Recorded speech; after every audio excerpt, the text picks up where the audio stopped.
Donc maintenant on va s'intéresser aux lentilles convergentes. On va voir comment on dessine cette lentille, avec comment on dessine les foyers objet et image de cette lentille, et comment on forme aussi une image dans une lentille convergente.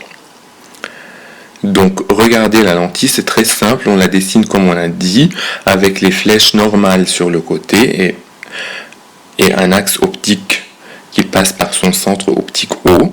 J'ai appelé l'axe ici pour faciliter comme en maths, X',OX.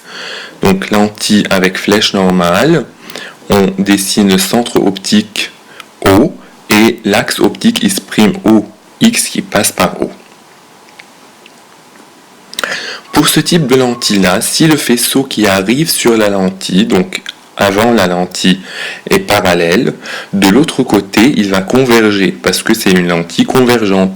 Tous les rayons convergent en un seul point. Donc le rayon incident qui arrive sur la lentille est parallèle, le rayon émergent qui sort de la lentille converge en un seul point.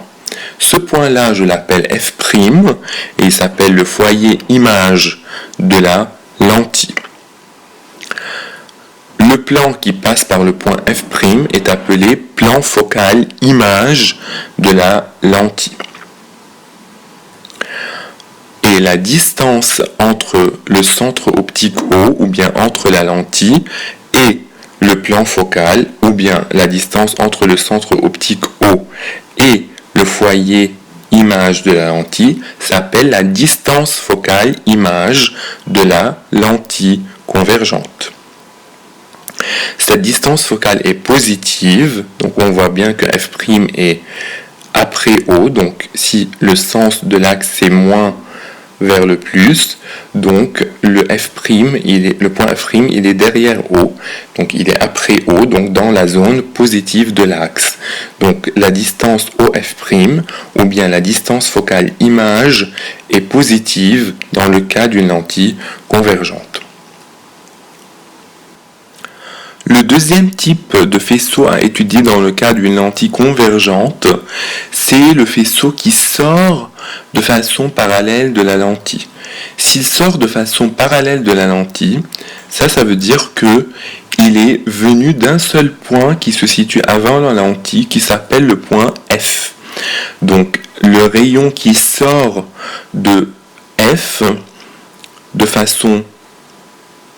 Donc il part du point F et il arrive sur la lentille, donc de façon divergente à partir du point F, il sort de l'autre côté de façon parallèle.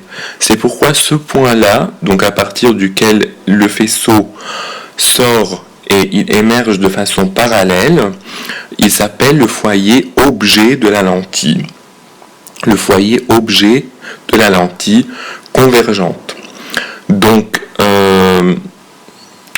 dans le cas où on part du foyer objet, de l'autre côté, le faisceau sera émergent, il sera parallèle.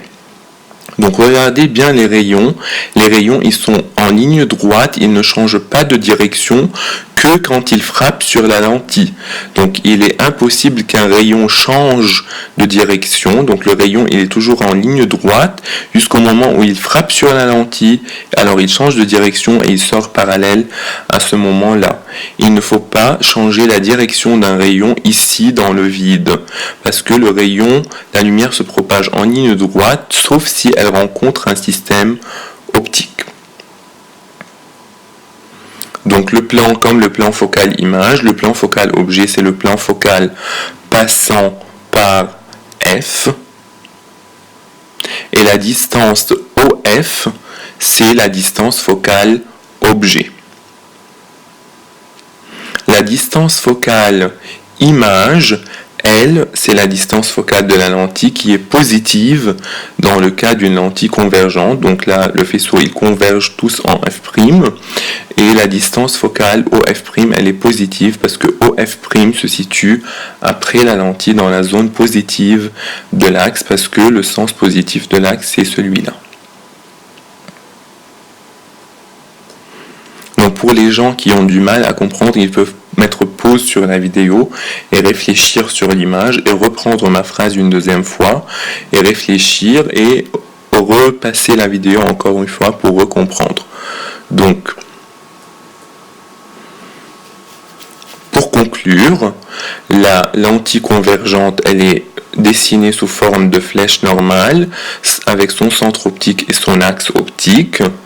Le foyer objet F se situe avant la lentille, le foyer image F' se situe après la lentille, et la distance OF', qui est donc la distance F', qui est la distance focale de l'image, elle est positive dans le cas d'une lentille convergente.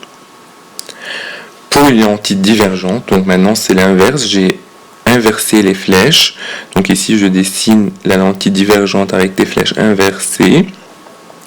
Le foyer image F' est avant la lentille, le foyer objet F, ici ce point-là, c'est après la lentille, et la distance focale image F' est maintenant négative, parce que regardez, ici c'est le centre, 0, ou bien O, et donc ici la distance F' se situe dans la zone négative de l'axe optique. Donc du coup, dans le cas d'une lentille divergente, F' est négative. Pour la lentille divergente, la marche des rayons, maintenant, pour un rayon, donc maintenant comme vous voyez F' il est avant la lentille, donc le rayon qui arrive parallèle sur la lentille, maintenant il sort comme s'il vient de F'. Le rayon qui arrive parallèle à la lentille, il sort comme s'il venait de F'. Par contre, celui qui arrive à la lentille et qui sort parallèle de l'autre côté, donc si le faisceau émergent est parallèle, c'est-à-dire que c'est comme si les rayons qui arrivent sur la lentille se dirigeaient vers F. Donc si les rayons arrivent en se dirigeant vers F, ils vont sortir de façon parallèle. Donc vous voyez très très bien que le cas de la lentille divergente est toujours virtuel, donc c'est-à-dire que ces deux rayons-là qui sortent, eux, ils ne viennent pas réellement de F', mais c'est comme s'ils venaient de F', et les rayons qui sortent parallèles n'arrivent pas vraiment à F, mais c'est comme s'ils venaient vers F. Donc si je suis parallèle, je sors de l'autre côté de façon comme si les deux rayons qui sortent venaient de F', et comme F est après la lentille maintenant, si le rayon est parallèle après la lentille, donc c'est-à-dire comme si les rayons qui arrivent sur la lentille venaient vers F. Donc pour conclure, une lentille convergente, elle est à bord mince, donc le bord est plus mince que le centre. Le schéma, c'est flèche normale. Après la lentille, le faisceau converge en un seul point qui est F', et la distance focale est positive. Pour une lentille divergente, elle est à bord épais, donc le bord de ces lentilles-là est plus grand que le centre. Le schéma, c'est flèche à l'envers. Et le rayon qui sort de la lentille sort en divergent, c'est-à-dire il arrive parallèle et il diverge comme un épouvantail, et la distance focale est négative. Concernant la marche des rayons pour une lentille convergente, donc le rayon qui arrive sur l'axe optique sort de l'autre côté sans changer de direction. Le rayon qui arrive sur le centre optique sort de l'autre côté sans changer de direction. Le rayon qui passe par F sort de l'autre côté parallèle, et le rayon qui arrive parallèle sur la lentille sort de l'autre côté en passant par F'. Pour la lentille divergente, le premier cas, c'est le même cas que la lentille convergente, c'est-à-dire un rayon qui passe par O sort de l'autre côté sans changer de direction, aussi pour la lentille divergente. Le deuxième cas, si le faisceau arrive parallèle sur la lentille, il sort de l'autre côté comme s'il venait de F'. Le troisième cas, s'il sort de l'autre côté parallèle, c'est comme si les rayons qui arrivent venaient vers F. Donc c'est-à-dire, en d'autres termes, si les rayons sortent comme s'ils venaient de f', c'est-à-dire que quand ils sont venus parallèles. Si les rayons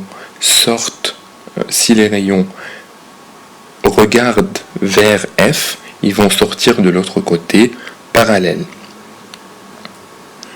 Donc, pour mieux comprendre ou bien mémoriser ces cas-là, ils vont mieux mémoriser dans un tableau. Donc lentille convergente, si je pars de F, je sors parallèle.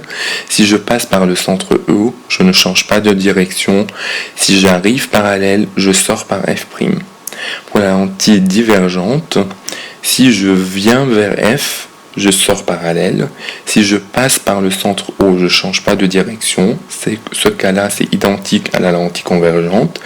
Et si j'arrive de façon parallèle, je sors de l'autre côté comme si je venais de f'.